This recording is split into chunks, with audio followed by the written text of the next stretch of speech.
Assalamu alaikum жамаат жигиттер, кандайсыңар? Мына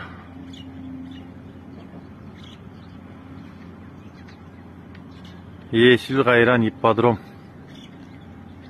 кетти трибуна бүгүнтөн башталды.